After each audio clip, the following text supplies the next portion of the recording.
오늘을 살아가는 묵상 시간입니다. 오늘 본문 말씀 이사야서 15장 2절과 4절의 말씀입니다. 그들은 바익과 디본 산당에 올라가서 울며 모압은 느보와 메드바를 위하여 통곡하도다. 그들이 각각 머리털을 없이하였고 수염을 깎았으며 거리에서는 굵은 배로 몸을 동였으며 지붕과 넓은 곳에서는 각기 애통하여 심히 울며 헤스본과 엘리알레는 부르짖으며 그 소리는 야하스까지 들리니 그러므로 모압의 전사가 크게 부르짖으며 그 혼이 속에서 떨도다. 자, 오늘 본문 말씀 속에 보면 우리가 잘 모르는 지명들이 많이 등장합니다. 근데 이 지명들을 잘 살펴보면 이게 다 모압이라는 그 나라의 전역에 해당되는 곳입니다. 느보와 메드바는 북쪽을 말씀하고요. 헤스본과 알레르도 북쪽입니다. 야하스는 중부 지역이죠. 그리고 이 에글라임이라는 곳은 또 남쪽에 있는 지명이기도 합니다. 이 모압에 지금 재난이 생기게 되니까 이 나라 도시 전체에 어느 한 곳도 안전한 지대가 없다는 말씀을 보여주는 것이죠. 지금 모압의 나라가 난리가 나면서 동쪽 사막으로 도망을 치든지 이 사해 쪽으로 도망하는 수밖에 없었습니다. 지금 모압 사람들은 다 모든 것이 막혀 있는 상황입니다. 그래서 그들이 애곡하고 있는 것이죠. 그러나 그들이 진정으로 회개하는 모습이었을까요? 겉모습으로 보면 이스라엘 백성들이 회개하는 모습과 비슷합니다. 머리를 밀고 있고요. 수염을 깎고 굵은 베옷을 입는 그런 회개의 모습이 보여지는 것 같죠. 그러나 그것은 진정한 회개가 아니었습니다. 왜 이들이 지금 이렇게 하는 것입니까? 너무 분이 나서 견딜 수 없기 때문이죠. 모압 사람들이 애통하는 이유는 그들에게 이 나라가 전부였기 때문입니다. 지금 눈앞에 당장 보이는 것들이 그들이 가진 모든 것인데 이것이 없어지기 때문에 애통하는 것이죠. 여러분, 재난이 오면 하나님의 백성이나 다른 백성들이나 다 똑같은 어려움을 겪습니다.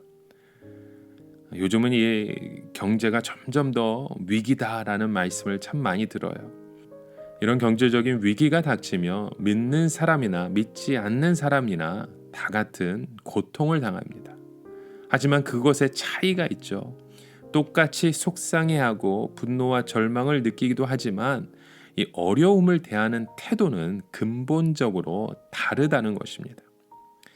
믿는 분들은 어려움을 통하여 하나님께 소망을 더 가지게 되는 것이죠. 결국 이렇게 될 것이었는데 자신만 잘 살겠다고 자신의 일에 그렇게 몰두했던 나의 모습을 뉘우치고 이제는 마음껏 하나님을 만나고 기도하기로 작정하는 것이죠. 직장이 없는 동안 또 사업이 무너지는 동안 무엇을 더 하겠습니까? 실컷 하나님의 말씀을 듣고 기도하겠죠. 자신의 교만이나 그런 자신의 기질을 죽이기 위해서 금식도 할 것입니다. 하지만 신앙이 없는 분들은 똑같이 애통하지만 이것은 회개의 눈물이 아닙니다. 속은 것이 억울하고 돈 떼인 것이 분해서 눈물을 흘리는 것이죠.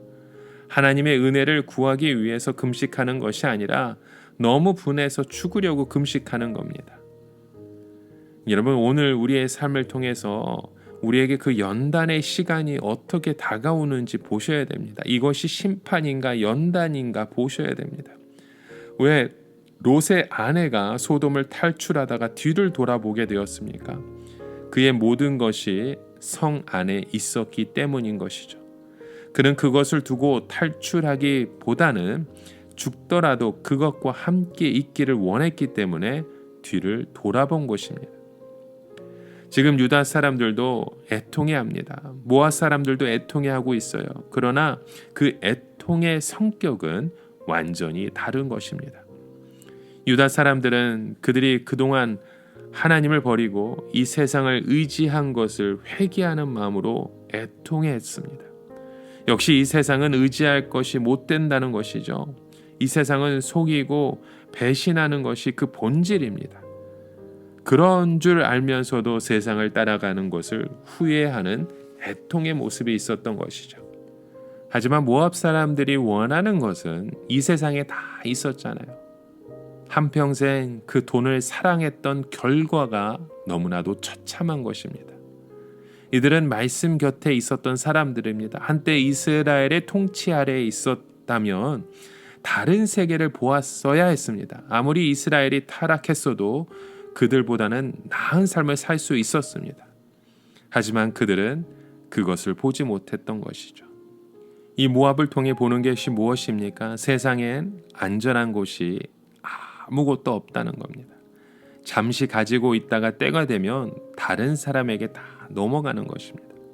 그러므로 우리가 붙잡아야 될 것은 영원히 남는 것입니다. 그것이 무엇입니까? 하나님께 드리는 것입니다. 나의 몸을 드리고 나의 시간을 드리고 나의 삶을 드린 것만 영원히 하늘에 남고 다른 것들은 다 모두 일시적인 것뿐입니다. 권력을 잡은 자들은 그것을 영원히 자신의 것으로 생각하지만 결국 다른 사람에게 물려주게 되어 있습니다. 남는 것은 권력의 자리에서 얼마나 남에게 봉사했으며 얼마나 하나님의 뜻에 따라 사용되었는가 하는 것입니다. 아무것도 없는 사람이 사실 가장 부유한 사람입니다. 나의 몸도 없고 나의 시간도 없고 나의 자존심도 없고 다른 사람이 하라고 시키는 대로 하고 남들이 주는 것을 먹는 그가 바로 하나님 앞에서는 가장 부유한 사람인 것입니다. 저는 이스라엘이 모압을 지배했을 때보다 이스라엘과 유다가 포로가 되어 전 세계에 흩어졌을 때 더 큰 영향을 주었다고 생각합니다. 이스라엘이 모압을 지배했을 때에는 자기의 것이었습니다. 자기의 땅이었고 자기 나라가 있었기에 자꾸 모압과 그 영토의 분쟁을 하게 되었던 것이죠. 그런데 이스라엘과 유다가 망하니까 자기의 것이 없어졌습니다. 세상 속에 스며들어서 다른 사람들의 종이 되고 노예가 되어 하나님을 나타낼 때 그들은 전 세계를 정복할 수 있었던 것이죠. 가능한 한 바로 우리의 것이 없어져야 됩니다. 나의 집, 나의 자녀, 나의 교회, 나의 사람들, 이런 것들이 무너져야 더 큰 하나님의 은혜가 살 수 있는 것입니다. 여러분, 오늘 우리의 삶을 통해 그 하나님의 놀라우신 축복의 근원이 우리를 통해 이루어지고 세워지게 주님의 이름으로 간절히 축원합니다.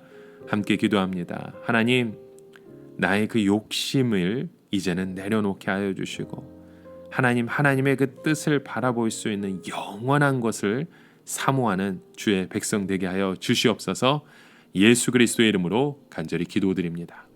아멘.